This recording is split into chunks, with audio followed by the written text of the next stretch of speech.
Welcome to 108 news Telugu బులెటిన్ల ముందుగా headlines. Pawan కు 1000 కోట్ల సాయం, మోదీ హెల్ప్ మర్చిపోలేనంటూ పవన్ కళ్యాణ్ ఎమోషనల్. 7 లోకాలు 7 గెటప్లు, సెకండ్ హాఫ్ కథ మొత్తం ఇదే, విశ్వంబర స్టోరీ లీక్. ట్రైన్లో భారీగా లగేజ్ తీసుకువెళ్తే జరిమానా తప్పదా? ఉచితంగా ఎంత తీసుకువెళ్లొచ్చు?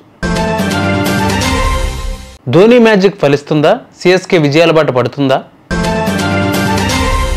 సింగపూర్లో మార్క్ శంకర్ గాయపడిన వెంటనే పవన్ కు ప్రధాని మోదీ ఫోన్ చేసినట్లు తెలిపారు.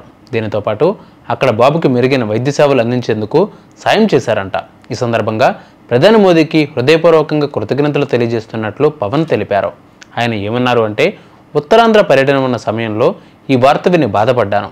నా కొడుకు అక్కడ ఇతర పిల్లల కోసం మీరు సకాలంలో జోక్యం చేసుకోవడం నా కుటుంబానికి అపారమైన బలాన్ని, ఉపశమనాన్ని ఇచ్చిందని ప్రధానిని ఉద్దేశించి పవన్ ట్వీట్ చేశారు. దీనితో పాటు గిరిజనుల కోసం 1005 కోట్లు ఇచ్చి వారి కష్టాలను తీర్చిన వ్యక్తి ప్రధాని మోదీ అని పవన్ కొనియాడారు. కష్టకాలంలో తనకు అండగా నిలిచిన ప్రధానికి ధన్యవాదాలు తెలిపారు పవన్ కళ్యాణ్. చిరంజీవి నటిస్తున్న విశ్వంబర సినిమాకు సంబంధించి తాజాగా మూవీ స్టోరీని లీక్ చేశారు దర్శకుడు వశిష్ఠ తండ్రి. వశిష్ఠ తండ్రి ఓ ఇంటర్వ్యూలో ఆయన మాట్లాడుతూ 7 లోకాల్లో కథ నడుస్తుందని, 7 గెటప్లు ఉంటాయని, కొత్త పాత్రలు వస్తాయని, కొత్త ప్రపంచం వస్తుంది, అక్కడే సీజీ వర్క్ అంతా ఎక్కువగా ఉంటుందని తెలిపారు. అసలు కథ ఇంటర్వెల్ బ్యాంగ్ నుంచి స్టార్ట్ అవుతుందని, దీనికి సంబంధించిన 8 భారీ సెట్స్ వేశారని తెలిపారు. అవి 7 లోకాలను సంబంధించిన సెట్స్ అని వెల్లడించారు. మీరు ఏసీ ఫస్ట్ క్లాస్లో ప్రయాణిస్తూ ఉంటే ఎలాంటి అదనపు ఛార్జీ లేకుండా 70 కిలోల వరకు సామాను తీసుకువెళ్ళచ్చు. ఎక్కువగా బరువు ఉంటే ఛార్జీ పడుతుంది. ఏసీ సెకండ్ టైర్ కోచ్లో 50 కిలోల వరకు సామాను ఫ్రీగా తీసుకువెళ్ళచ్చు. దూర ప్రాంతాలకు వెళ్లే ప్రయాణికులకు ఇది సరిపోతుంది.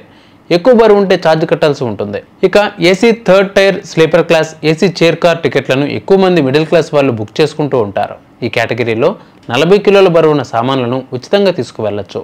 జనరల్ లేదా సెకండ్ సిట్టింగ్ కోచ్లో 35 కిలోల వరకు సామాను తీసుకువెళ్ళచ్చు. అంతకు మించి ఉంటే ఛార్జ్ కట్టాల్సి ఉంటుంది.